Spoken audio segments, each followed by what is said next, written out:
Thank you, Minister and Shadow Minister, for those important words of encouragement.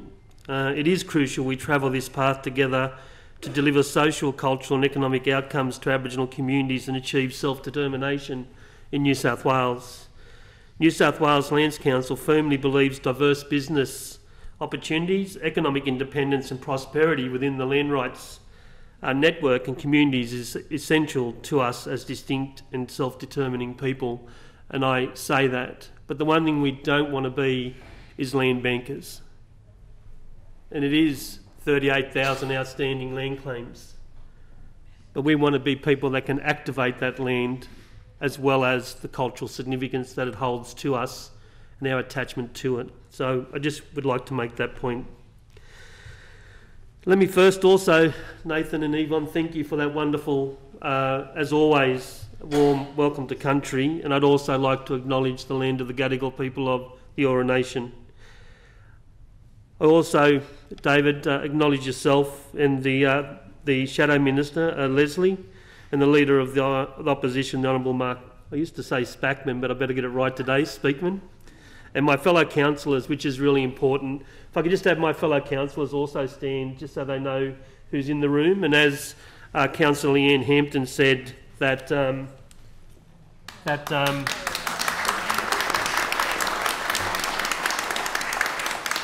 unfortunately our Chair and Deputy are away today, and they're not away for no reason. They're away because of significant issues that they're faced with at the moment with family. As always, I'm always happy to have a yarn, and I'm probably the worst of the speakers when it comes to the councillors, the shy one, so I will battle away and see where we end up. But as noted, my name's Charles Lynch. I'm a proud Gomeroi man. I'm born in Tamworth, but I always say to people, my country's my mother's country, 100 k's to the north, a little place called Barraba, where my grandfather was born in 1900 and his mother was born in 1870. Predominantly I've lived there between Tamworth, Crindai and Barraba, so I haven't moved too far from anywhere throughout that journey. I'm probably a little bit of a latecomer. I've been involved in the land rights movement for almost 3 decades. I had a little bit of a gap when I turned 18, and I have to admit it wasn't my family that got me into land rights. There were some very strong, passionate aunties that I'd met that said to me and tapped me and said, we think we have a vision for you. And looking back now, 30 years later, I can honestly say I always aspired to be where I am today, and I wouldn't want to be anywhere else, as Uncle Cecil Briggs always tells me. Obviously a member of Nungaroo Lands Council, Tamworth Local Aboriginal Lands Council. I'm on the board of Tamworth Aboriginal Medical Service. I'm a fellow member of the Institute of Public Accountants. I'm a graduate of the Australian Institute of Company Directors. But before any of those titles, I'm an Aboriginal man. After years of calling for constitutional enshrined First Nations voice to Parliament and a Makarrata truth-telling commission, the New South Wales Lands Council collectively believe a voice is the right step forward.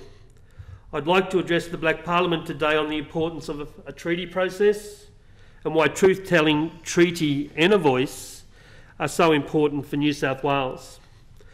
I had a good fortune to work with the Honourable David Harris, the Minister for Aboriginal Affairs and Treaty, on the ALP Treaty Committee prior to the state election. There's no conspiracies there, I just want to point that out. It was purely about, if there was a process, what it might look like. Nothing was locked in and no agreements were made. New South Wales has long campaigned for the New South Wales Government to support and fund a treaty process in New South Wales. The formation of a treaty or treaties for Aboriginal people is also an integral aspect of the New South Wales Aboriginal Lands Council strategic plan, goal to secure our future. And as Nathan said, the Stat Fund just isn't quite enough. We're at the winds of the investment market, and as we know, we don't go out and start wars, and we don't hopefully start fires or have disease such as COVID, which impacts greatly on our perpetual fund. So we do have some significant challenges like everybody. But a treaty represents a chance to acknowledge and heal the past and build on the constructive relationship between the New South Wales Aboriginal Lands Council network, government and Aboriginal peoples and communities more broadly. We understand the structure, composition and responsibilities the Treaty Commission proposed by the government will be developed in consultation with peak representative First Nations bodies like ourselves to ensure it is community-led. Why do we believe it is so important to have a treaty in New South Wales? A treaty is a practical way for New South Wales to deepen Aboriginal participation in the economy and broader community, two very key and important aspects. It will help on our path to self-determination and be in control of our own destiny, instead of others deciding what is supposed to be best for us. As we celebrate the 40th anniversary of the passage of the Aboriginal Land Rights Act in New South Wales, a treaty will signify a significant new agenda for Aboriginal rights in this state. The treaty process must be genuine, a genuine partnership between Parliament and Aboriginal peoples, and be led by Aboriginal peoples and representative of Aboriginal community-controlled structures, such as New South Wales Lands Council and the New South Wales Coalition of Aboriginal Peak Organisations. It is important to build on the strengths of the existing Aboriginal community-controlled structures and rights in New South Wales. We also welcome that the treaty will not undermine and will support existing Aboriginal rights and interests in New South Wales. It is important to build broad-based backing for treaty. This includes from obviously our Aboriginal communities, supporter groups, political parties and other arenas such as business, industry, local government, NGOs and Aboriginal businesses. This process will need to gain the support of Aboriginal communities in New South Wales and stands ready to play, and New South Wales Aboriginal Lands Council stands ready to play an important role in building community, understanding, awareness and support for a treaty within the Land Rights Network. I feel like we've come a full circle in New South Wales. At the Black Parliament event in 2017, New South Wales called for a treaty to be built on the constructive relationship between the New South Wales Aboriginal Lands Council and the sides and politics in the New South Wales government. Now 6 years later, and being a lot greyer, and about 25 kilos heavier, people often say, what happened there, councillor? I said, I became a councillor. That's what happened. After the Minns government have confirmed a treaty consultation process, I now stand here with great satisfaction and optimism.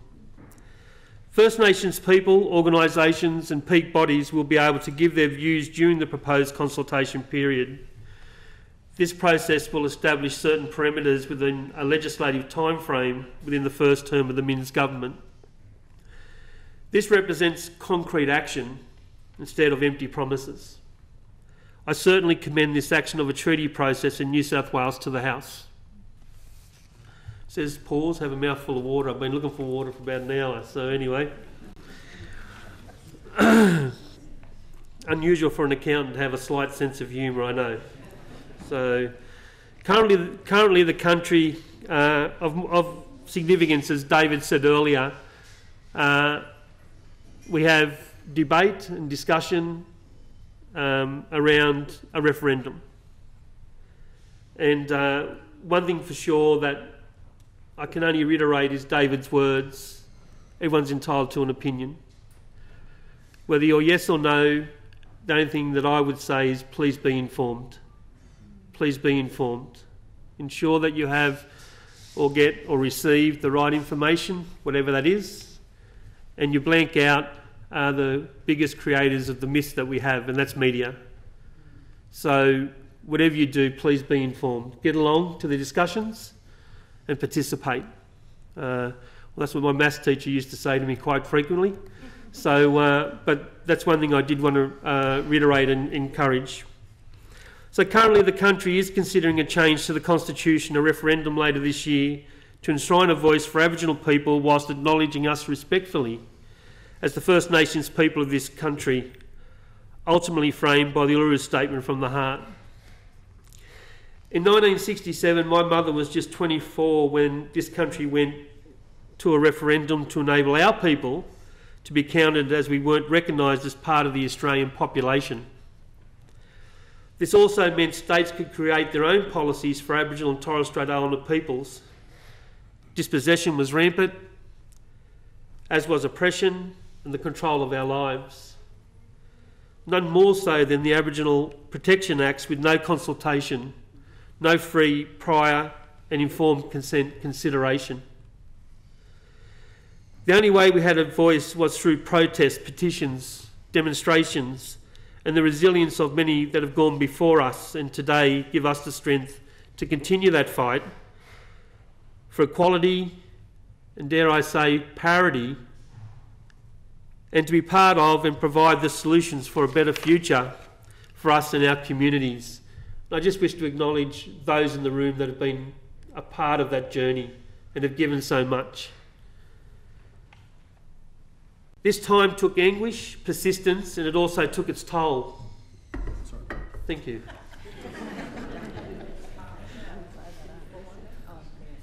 And I've only been here for 3 decades, and it is difficult. One of the things I will say publicly, leadership is a lonely place.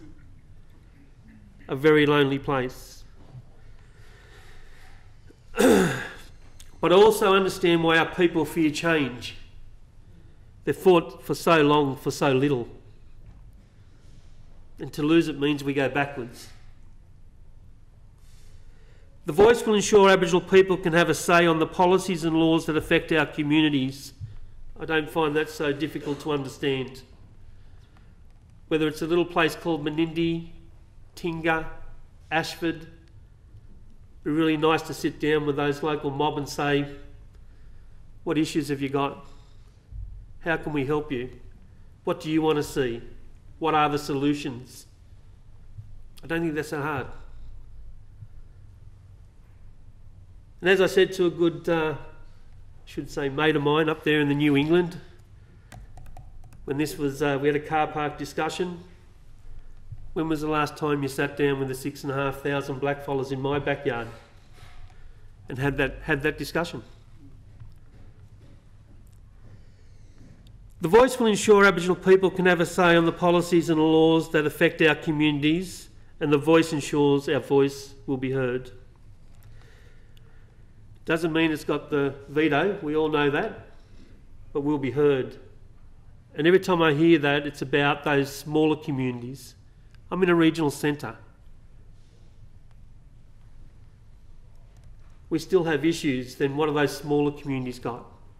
It took 1 million fish to hit the media throughout the world to highlight basic human rights to water. That our people were out there drinking bore water with sodium levels that could kill them. But it took 1 million fish. No disrespect to the fish.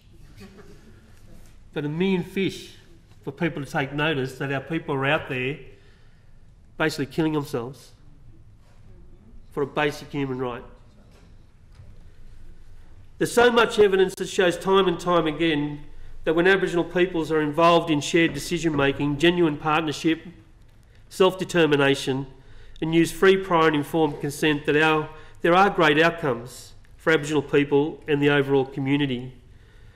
Some of the supporters of the No campaign rally against the suggestion that Aboriginal peoples are inherently disadvantaged because of nothing more than their race. Yet proportionally, why are we the most incarcerated people on the planet? Why is our life expectancy so low? Why are young people and children 26 times more likely to be imprisoned than non-Indigenous children? Major structural reform is desperately needed, particularly in rural and regional areas. The voice is the way forward as we seek to end systemic disadvantage. The voice is an opportunity to improve the relationship between the Aboriginal peoples and the state that will give all Australians an opportunity for a better shared future. There is still plenty of work to be done in sharing factual information amongst the community. New South Wales Land Council will continually make ourselves available to help support the network. Of course, while the voice debate has shone the light on Aboriginal communities, it has, as we have noted, also unfortunately attracted many racism, commentary and opinions. As the largest Aboriginal member-based organisation in the state, New South Wales Land Council will promote respectful dialogue, refer community members to support services and provide tools for community members to be supported when faced with racist discourse or actions.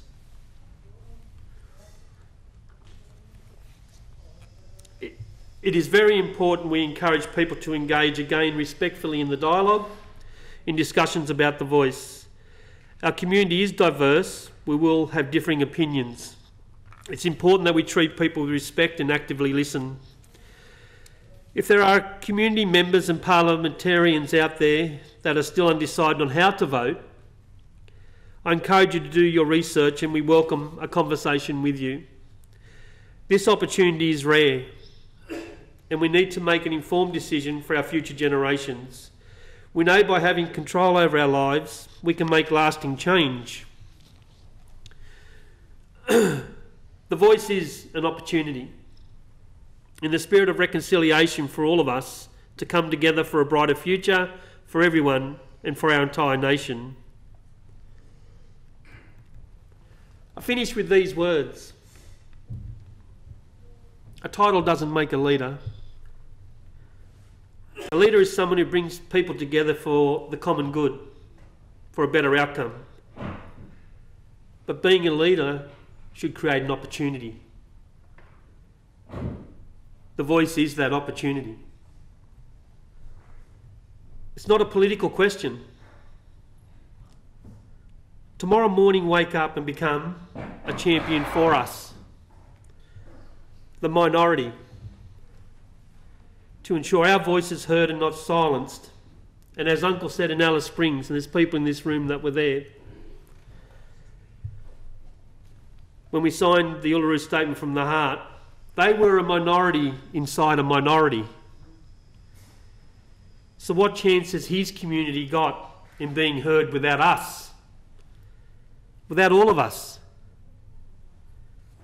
So I say, help us to help you. Thank you.